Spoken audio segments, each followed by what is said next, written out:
अध्याय 6 सर्कस का तोता। दीपू के घर के पास सर्कस लगा था, जिसके बड़े बड़े पोस्टरों में जानवरों के कारनामे दिखाए गए थे। कहीं हाथी मौत के कुएं में मोटरसाइकिल चला रहा था, तो कहीं तोता व्यायाम कर रहा था। एक पोस्टर को देखकर दीपू के रोंगटे खड़े हो गए। शेर के मुंह में आदमी का सिर, क्या इसे डर नहीं लगता? शेर अगर नाराज हो जाए और इस आदमी की गर्दन को अपने नुकीले दांतों से चबा ले तो? एक दिन उसे पता चला कि कल उसकी क्लास के कई बच्चे सर्कस देखने जा रहे हैं, तो उसने भी घर जाकर अपनी मम्मी से सर्कस जाने के लिए कहा। मम्मी ने कहा, मैंने भी आज तक सर्कस नहीं देखा है, मैं भी सर्कस देखना चाहती हूँ। मगर दीपू मम्मी के साथ नहीं, अपने दोस्तों के साथ सर्कस देखने जाना चाहता था। उसने कुछ नहीं कहा और उदास होकर खाना खाया। वह अपना होमवर्क करने मेज पर चुपचाप बैठ गया। आज उसने अपना प्रिय कार्टून भी नहीं देखा। मम्मी ने आकर कहा, तुम उदास क्यों हो गए? मैंने यह थोड़ी ही कहा था कि तुम सर्कस देखने मत जाओ। मैंने तो बस इतना कहा था कि मैं भी सर्कस देखने जाना चाहती हूँ।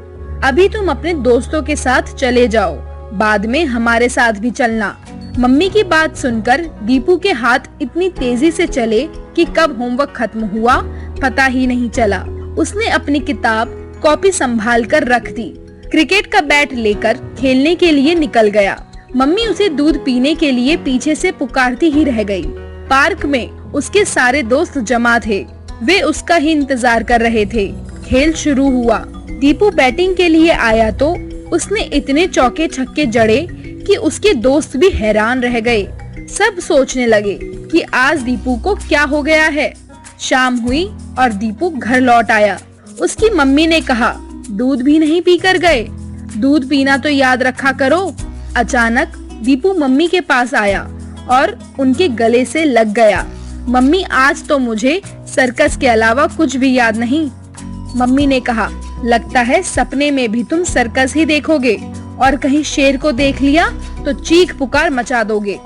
अगले दिन दीपू तय कार्यक्रम के अनुसार अपने दोस्तों के साथ सर्कस देखने पहुंचा। वहां कई हाथी क्रिकेट खेल रहे थे।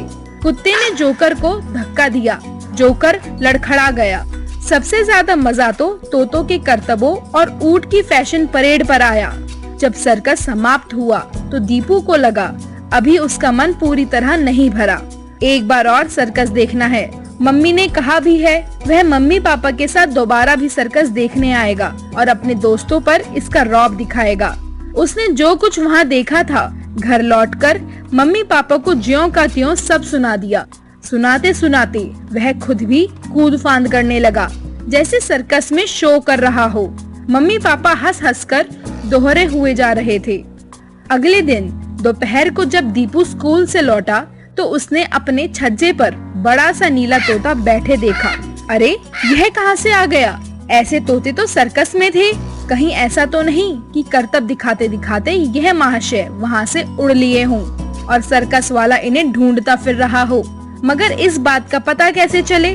दीपू ने अपनी मम्मी को आवाज दी, उन्हें उस तोते को दिखाया। तोता इतना सुंदर था कि मम्मी उसे एकटक देखती रह गई।